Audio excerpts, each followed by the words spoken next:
युवा में सृजन शक्ति है, युवा देश की संजीवनी शक्ति है और उनकी अच्छी मानसिक सेहत के लिए हम क्या पहल कर सकते हैं, चलिए इस विषय पर बातचीत करते हैं। आज हमारे साथ हैं प्रोफेसर डॉक्टर अनु सिंह लाठर। नमस्कार, गुड मॉर्निंग। नमस्कार, good morning to you. Thank you. Vice chancellor doctor B R Ambedkar university Delhi से। तो मैम, आप तो रोज़ ही इतने युवाओं से मिलती हैं, तो अच्छी मेंटल हेल्थ के लिए आपकी यूनिवर्सिटी ने क्या इनिशिएटिव्स लिए हैं? यूनिवर्सिटी हमारी एसेंशली सोशल साइंस और ह्यूमैनिटीज़ की यूनिवर्सिटी है, तो हमारा स्पेशल फोकस जो है वो युवाओं के मेंटल हेल्थ पे भी खास है। हमारा डिपार्टमेंट ऑफ साइकोलॉजी है, जिसको स्कूल ऑफ ह्यूमन स्टडीज़ में हम डाला हुआ है, क्योंकि हम साइकोलॉजी के अलावा और भी एस्पेक्ट्स को स्टडी करते हैं।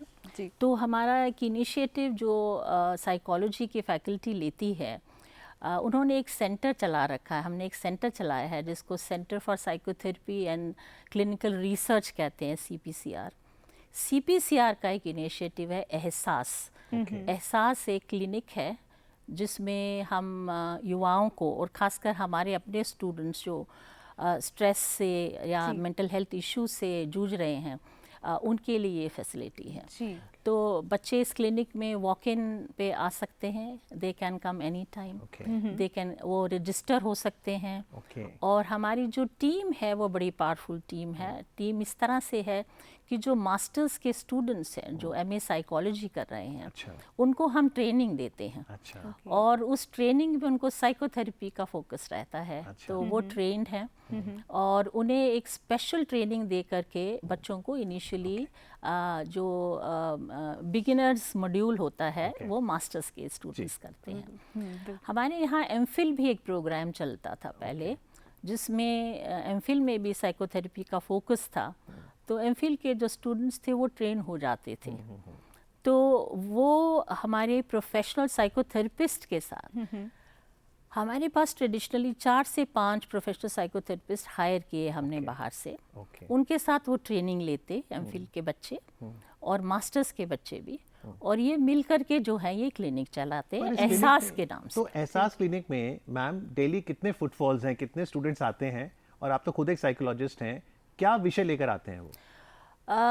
30 से 40 स्टूडेंट पर वीक के हिसाब से क्लिनिक में आते हैं, पर वीक के हिसाब से आते हैं। और इन बच्चों के इश्यूज खाली स्ट्रेस के नहीं हैं, इन बच्चों के इश्यूज जो हैं वो मेंटल हेल्थ भी हैं, जैसे डिप्रेशन है, एंजाइटी है, होपलेसनेस है, बोर्डम है, वर्थलेसनेस है, कंफ्यूजन है कि हम क्या करें क्या ना करें। जब बच्चे हमारे पास पहुंचते हैं तो आप सोचिए ज़रा, स्कूल को छोड़ते ही there age is around 18 years, 18 से 25-26 साल तक वो हमारे पास रहते हैं। 18 ईयर्स की एज से 25-26 साल तक हमारे पास रहते हैं, UG करते हैं, PG करते हैं, PhD करते हैं। तो इस पीरियड में ये बच्चे वो हैं जो अपने माता पिता से भी संभाले नहीं संभलते हैं और यूनिवर्सिटी में हम उनको पूरी तरह से ट्रांसफॉर्म करते हैं, उन्हें संभालते हैं। उनके जितनी कंफ्यूजन है सोच में, समझ में, उनकी पर्सनालिटी में, उस सब को हम स्टेबलाइज करते हैं। बहुत टफ टास्क है ये टीचर्स के लिए कि जिस कंडीशन में वो स्टूडेंट्स होते हैं, वो मेंटल कंडीशन, उसको संभालना बहुत टफ टास्क है। लेकिन डॉक्टर अनु, अगर हम देखें कि 18 साल की एज है, अभी स्कूल से कॉलेज में आए हैं, और ऐसा आमतौर पे देखा जाता है, सब समझते हैं कि जो कॉलेज लाइफ होती है सबसे ज़्यादा एंजॉय करने वाली लाइफ होती है। लेकिन आपने बताया कि 30 से 40 केसेस आपके पास स्टूडेंट्स पर वीक आते हैं, तो क्या कारण है, क्यों इतने स्ट्रेस में है, ऐसे क्या रीजंस है कि डिप्रेशन, स्ट्रेस, इन सब से वो परेशान है? जब बच्चे हमारे पास आते हैं तो ये कन्फ्यूजन लेकर के आ रहे हैं, ये नहीं है कि कैंपस में आने के बाद कन्फ्यूजन हुआ। ये तो उनकी लाइफ टाइम की कन्फ्यूजन्स हैं। जिस तरह से बच्चे स्कूल में बड़े डिसिप्लिन माहौल में रहते हैं और बड़ी रेजिमेंटेड सा माहौल स्कूल का होता है, शायद इतनी क्वेश्चन करना परमिसिबल भी नहीं होता है, स्कूल के एक माहौल ऐसा है।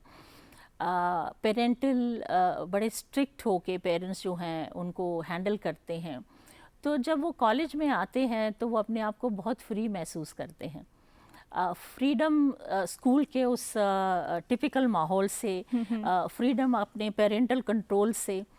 तो जब हमारे पास आते हैं तो उस फ्रीडम को वो एंजॉय भी करना चाहते हैं और एक्सप्लोर भी करना चाहते हैं अपने आप को। तो उस एक्सप्लोरेशन में जो है वो कंफ्यूज भी होते रहते हैं।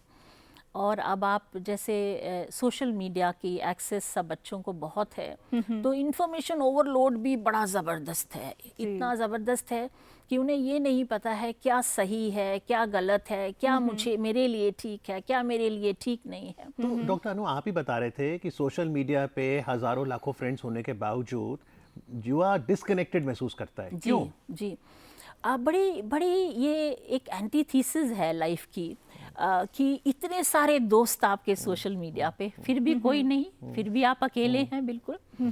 तो ये सोशल मीडिया का जो कनेक्ट है समाज का, ये खाली यूथ का नहीं है, ये बीमारी शायद एडल्ट्स को भी बहुत है कि वो सोशल मीडिया पे अपना समय बहुत लगाते हैं।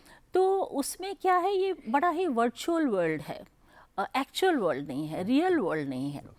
तो जब आपकी प्रॉब्लम्स आती हैं, आपकी डिसीजन मेकिंग होती है, जब आप ज़िंदगी को फेस करते हैं, तो उसमें वो सब नहीं है, उनका कोई योगदान नहीं है, उनका कोई रोल नहीं है। रोल सिर्फ वो है जो रियलिटी में आपके सामने है जी।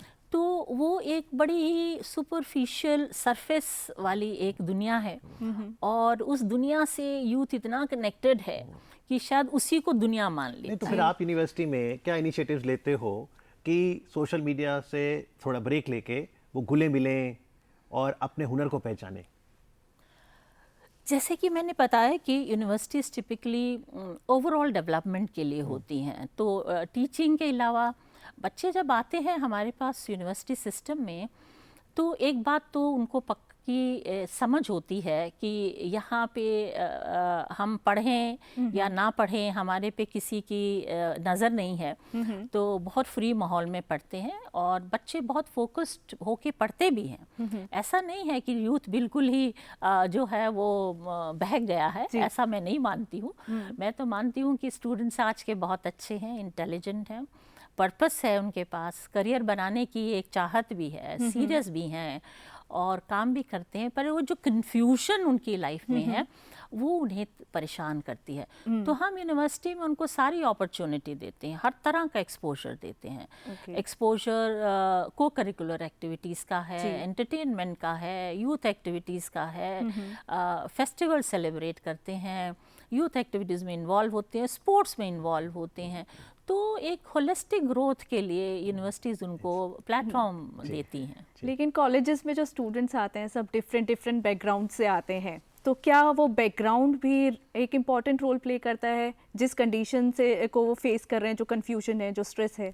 बिल्कुल बिल्कुल, जिस बैकग्राउंड से बच्चे आते हैं उसका तो सबसे प्राइमरी रोल है। प्राइमरी रोल इसलिए है कि धीरे धीरे, क्योंकि बच्चे जब हमारे पास आते हैं अभी ना तो वो फिजिकली मैच्योर हुए हैं, ना वो मेंटली मैच्योर हुए हैं, बॉडीली उनमें केमिकल चेंजेस भी आ रही हैं, साइकोलॉजिकल चेंजेस बहुत ज़्यादा आ रही हैं। तो उसको स्टेबलाइज करना, मैच्योरिटी तक ले जाना का पीरियड जो है वो हमारे साथ व्यतीत करते हैं, हमारे साथ लगाते हैं। तो जो बच्चे सोशली बहुत रिच एनवायरनमेंट से नहीं आ पाते हैं, वो बच्चे, ऐसा नहीं है कि सब परेशान घूम रहे हैं, मैं ये भी क्लियर कर देना चाहती हूँ। बहुत से बच्चे ऐसी बैकग्राउंड से जो अंडर प्रिविलेज सेक्शन से आते हैं वो बहुत मैच्योर भी हैं और रिस्पॉन्सिबल भी हैं और उनमें एक आगे बढ़ने की चाह भी है। तो ये ब्रैकेटिंग करना बिल्कुल सही नहीं रहता। तो जेंडर के लिहाज से ब्रैकेट कर सकते हैं क्या? Mental health issues boys and girls में अलग अलग होते हैं? बिल्कुल अलग अलग होते हैं। जैसे फीमेल्स में आप देखेंगे कि डिप्रेशन, एंजाइटी और एक बोर्डम, होपलेसनेस, डेस्पेयर, ये ज़्यादा होता है और ज़्यादा होता है कंपेयर टू मेन।